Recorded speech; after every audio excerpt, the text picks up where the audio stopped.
네, 지금 보시는 화면 기억하시는 분들 계실 겁니다. 지난 2009년에 있었던 용산 참사 현장의 모습인데요.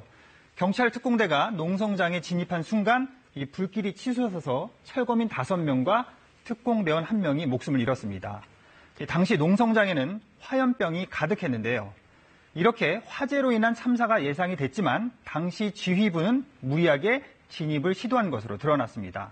당시 특공대원의 증언을 들어보시죠. 진압을 하라고 마지막 하나를 못 쳤다고 그렇게 됐겠지. 그러면 이제 빨리 자수해라.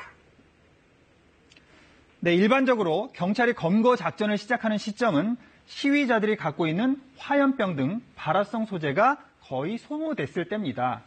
이런 지침을 당시에 위반했는지 판단하는 핵심 증거는 바로 특공대원들이 주고받은 무전 내역인데요. 이 법원에 제출된 검찰 수사 기록에는 당시 무전 내역이 빠져 있었습니다. 뭔가 석연치 않은 점이 있는데요. 이런 이유로 이번에 검찰 과거사위원회가 용산 참사 관련 수사를 다시 하기로 결정을 했습니다.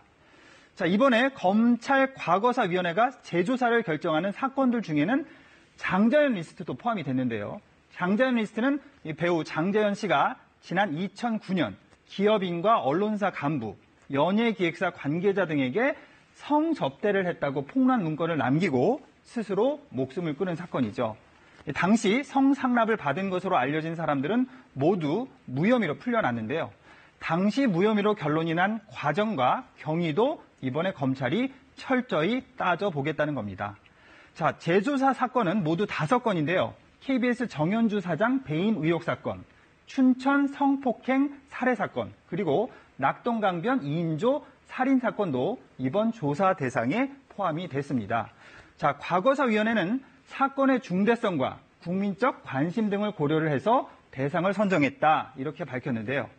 자, 이번에 검찰이 사안의 중대성을 감안해서 재수사를 결정한 게 또 하나 있습니다. 바로 삼성이 노조 설립을 방해한 것과 관련된 수사인데요. 지난 2013년이었죠. 심상정 의원이 삼성그룹의 노조 와해 문건을 공개했었는데요. 해당 문건에는 노조가 설립됐을 때 그룹 노사 조직과 각 회사의 인사부서들이 협조체제를 구축해야 한다, 이런 내용 등이 담겨 있었습니다. 당시 문건이 공개가 되면서 이건희 회장에 대한 고발도 이어졌었는데요. 하지만 당시 검찰은 혐의가 없는 걸로 결론을 지었습니다. 문건 작성 주체와 출처를 확인할 수 없다는 게 바로 그 이유였는데요. 자, 그런데 이번에 검찰이 아주 우연히 이 문건의 출처를 확인했습니다. 다스 소송비 대납 의혹과 관련해 삼성전자를 압수수색하는 과정에서 이 문건이 새로 발견이 된 건데요. 수천 건에 이르는 관련 문건 중에는 사측이 최근까지도 노조 와해를 시도한 정황 등도 담겨 있는 것으로 전해졌는데요. 용산 참사, 장자연 리스트, 삼성 노조 방해 사건, 이 모두 당시의 의혹이 제대로 밝혀지지 않았다는 비난 여론이 있었는데요. 재수사에 나선 검찰이 이번에는 제대로 진실을 밝혀낼지 지켜봐야 할 것 같습니다. 친절한 뉴스였습니다.